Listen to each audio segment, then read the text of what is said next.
What survival really looks like, beyond the bruises and blame. Apparently, as an abuse and sexual assault victim, people feel or think you're supposed to act like a victim all the time. But what does it actually feel like to be a victim of long-term sexual assault by a partner and constant domestic abuse? Even when adult family members of the abuser are complicit or ignore the abuse happening in the same room. The abuse is physical, verbal, emotional, and mental. Sometimes it's even manipulative in a way that forces you to protect your children from a worse form of physical harm, forcing yourself, or being forced by others, to hit your kids to spare them a crueler fate. You may have had issues from earlier abuse or mental disturbance and healed through years of therapy, only to find yourself in a far worse place after gaining control of your life and becoming independent of people with issues. Because someone thinks you're wild or crazy due to your personality or situation, they see you as an easy target. These constant days of abuse drive you into reactive behavior. The abuser calls you crazy, the family tells the police you're insane, and they back up the abuser, taking away all hope of help year after year. The only end you begin to see is them ending your life, or you ending it yourself because you can't escape. Even when you try to run, the family helps hide their crimes and stops you, even if you're trying to protect your unborn child. You're constantly desperate. There's no point in asking for help because it's not coming, and you discovered that long ago. So you try suicide over and over, and you fail at that too. Eventually, you come to the realization that you have one recourse, running with your children, no matter what. You make a long-term plan with steps. You read every brochure because you're obviously only here for your kids. Even if your life doesn't matter, they need you. So while you're desperate, guilty, self-hating, fearful of everyone, untrusting, and afraid of every human, you still need to wake up in the morning and go to counseling after the kids get on the school bus. Slowly, you begin to love yourself again. You become comfortable not being afraid of people, and you start to feel safe around others. You learn that no one is going to make you hurt your children again. The self-loathing begins to fade, and you find peace, helped by listening to your children. Eventually, you and your children find a sense of peace, or what feels like it, through teamwork and communication. Days aren't perfect, but it's the best you've known. It feels like heaven when everything is put together and stable. There's no reason to give up fighting, no matter what happens, because you have the future, whether it's tomorrow or 6 years from now. What it feels like to be a long-term abuse and sexual assault victim. Being abused for years is not a single feeling, but a shifting landscape of fear, numbness, shame, and fierce protection. Some frequent experiences include constant hypervigilance, listening for footsteps, watching every expression, avoiding topics that might trigger escalation. Fragmented identity, feeling like the person you are in front of others is different from the person who survives at home. Shame and self-blame, believing you must have caused the abuse or that you deserve it, even when you know logically you do not. Numbness and dissociation, zoning out to get through a moment, losing time, or feeling detached from your body. Reactive fighting and guilt, lashing out in self-defense or anger, then being told you're crazy, which reinforces isolation and shame. Suicidal despair mixed with fierce caretaking. Thoughts of giving up, often interrupted by the conviction that you must stay alive for your children. How family complicity and community silence trap survivors. When adult family members of the abuser are complicit, apathetic, or outright protective of the abuser, the abuse becomes not only personal but structural. Gaslighting at scale. When others deny what you say or back the abuser, it becomes harder to trust your own perception. Loss of safe spaces. The places or people who should protect you are unavailable, so the home becomes the only dangerous constant. Legal and social obstacles. Police and authorities may be misled by the abuser's narrative or family testimony, making formal help feel futile. Hidden abuse for protection. Being forced to harm children to prevent worse violence creates moral injury and crippling guilt. The effect on children and the impossible choices parents face. Abuse that involves children or threats against them forces parents into impossible moral decisions.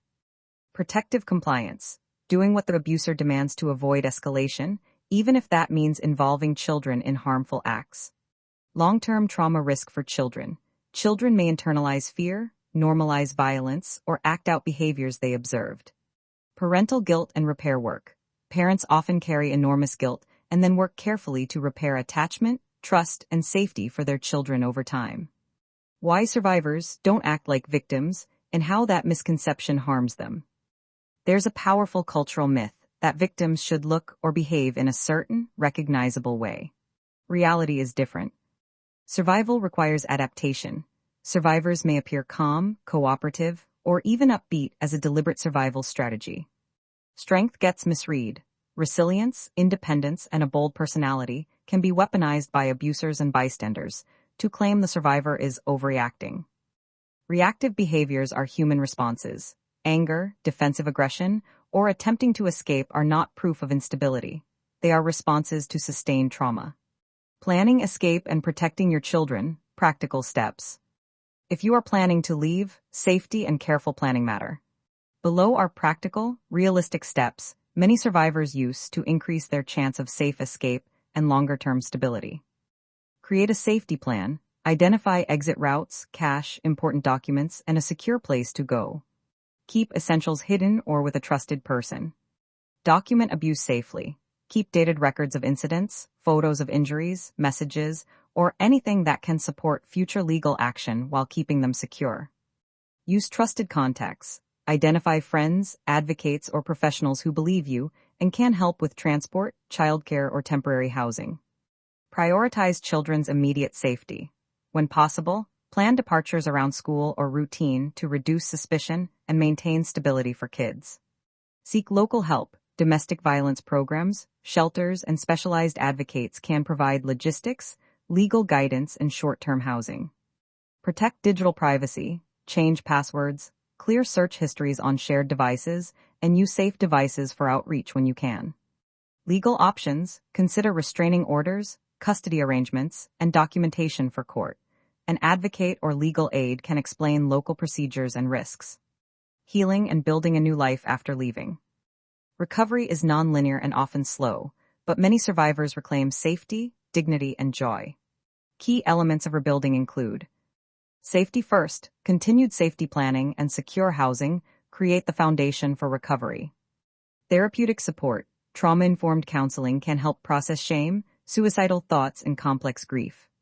Relearning trust and boundaries. Rebuilding relationships is gradual. Small, consistent interactions teach safety again. Parenting repairs. Transparency, apology where appropriate, routine, and letting children ask questions at their own pace helps restore attachment. Practical rebuilding. Job training, education, and community connections increase independence and hope. Small milestones matter. Consistent mornings, paying a bill, a safe night's sleep, or a peaceful meal can feel like profound victories. Healing does not erase what happened, but it can create a life where fear is no longer the default and where your children grow up with stability, love, and safety. The work of recovery is often not dramatic. It's waking up, going to counseling, showing up for your children, and slowly believing that you deserve safety and peace. If any part of this is happening to you now, and you feel in immediate danger, contact local emergency services and a trusted local domestic violence program, or advocate for urgent help. If you are struggling with suicidal thoughts, please reach out to a trusted person, a medical professional, or an emergency service in your area. You deserve support, protection, and the chance to build a safe future for you and your children. United Way Connect. Dial 211 for referrals to local services, including housing, legal aid, and counseling. SOS Button 24/7 Crisis Hotlines. RAIN, Rape, Abuse and Incest National Network. Telephone receiver 800 to 656 HOPE, 4673. Globe with Meridian's RAIN.org.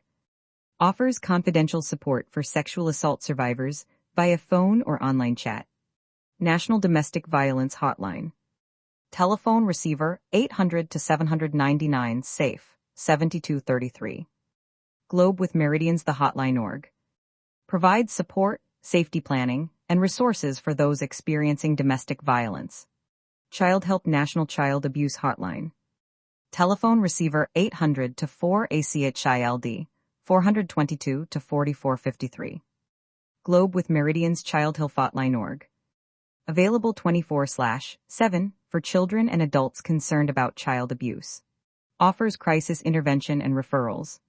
Love is Respect for teens and young adults. Telephone receiver 866 to 331 minus 9474 or text LOVEIS to 22,522. Globe with Meridian's Lovus Respectorg focuses on healthy relationships and dating abuse prevention.